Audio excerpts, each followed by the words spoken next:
નવું વર્ષ નવી આશા લઈને આવે છે અને 2026માં આર્થિક અને રિફોર્મના મોરચે નોંધપાત્ર ફેરફારો થવાની સંભાવના છે. તો નવા વર્ષની ઇકોનોમિક હલચલની વિગતો આપવા સહયોગી કરણ ગાંધી આપણી સાથે જોડાઈ ગયા છે. કરણ, આર્થિક અને રિફોર્મના મોરચે નવા વર્ષમાં શું આશા છે? જી, તો નવું વર્ષ શરૂ થઈ ગયું છે અને દર વર્ષની જેમ આ વર્ષે પણ સૌથી મોટી જે ઇકોનોમિક ખબર રહેવાની છે એ છે બજેટ. 1 ફેબ્રુઆરીએ આપણું બજેટ આવશે અને આ બજેટમાં 2047 માટે જે વિકસિત ભારતનો સરકારે અહીંયાથી લક્ષ્ય રાખ્યો છે તેના માટેનો રોડમેપ જે છે તે સંભવ છે. સાથે જ બેન્કિંગ સેક્ટર માટે પણ રિફોર્મ પર ચર્ચા થઈ શકે છે આ બજેટમાં. એટલે એક પણ એક મહત્વનું સ્ટેપ જે છે તે રહેવાનું છે આ વર્ષ માટે. સાથે જ સરકારી બેંકમાં વિદેશી રોકાણકારોની જે મર્યાદા છે એટલે કે એફડીઆઈની મર્યાદા વધારવા પર પણ આ બજેટમાં ફોકસ હોઈ શકે છે. એટલે એ પણ એક મોટું રિફોર્મ જે છે તે આવી શકે છે તેવી શક્યતાઓ પૂરેપૂરી છે.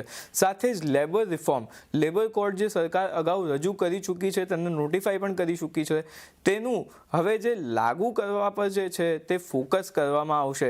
તે પણ આ વર્ષની એક હાઇલાઇટ રહેવાની છે.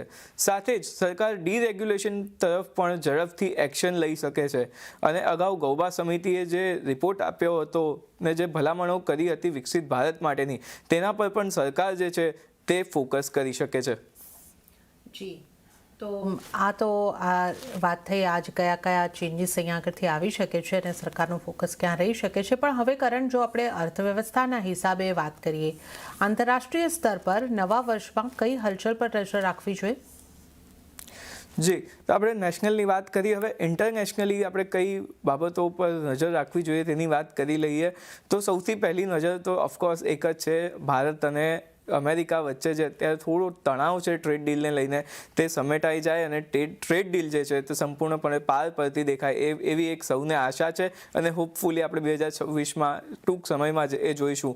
કારણ કે ડોનાલ્ડ ટ્રમ્પ હોય કે આપણા વાણિજ્ય મંત્રી જે છે તે હોય, તેમણે અગાઉ અનેકવાર સંકેતો આપ્યા છે કે મોટાભાગની જે બાબતો છે તેના પર બંને દેશ જે છે તે સંમતિ પર પહોંચી ગયા છે. કેટલીક બાબતો હજી પણ અટકેલી છે, તો તેનું નિવારણ જલ્દી આવે એવી એક ચોક્કસ આશા છે. સાથે જ ઘણા દેશો સાથે ટ્રેડ ડીલ એગ્રીમેન્ટ પર પણ ફોકસ છે. માત્ર અમેરિકા નહીં, બીજા દેશ પણ આ લિસ્ટમાં છે. લગભગ 12 જેટલા દેશ છે તેની સાથે અત્યારે ટ્રેડ ટોક્સ ચાલી રહી છે.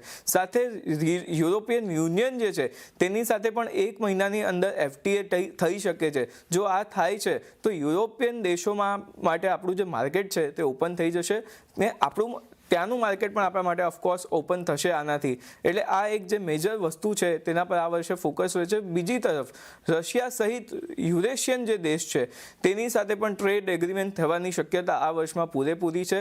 સાથે જ ઇઝરાયલ સાથે પણ ટ્રેડ એગ્રીમેન્ટ જે છે તે એડવાન્સ સ્તર પર પહોંચી ગયું છે. એટલે એના પર પણ એક ફોકસ જે છે તે ચોક્કસ છે. સાથે જ ઓસ્ટ્રેલિયા સાથે આપણે જે વેપાર કરાર કર્યો છે તે આજથી 1 જાન્યુઆરીથી અમલમાં આવી ગયો છે.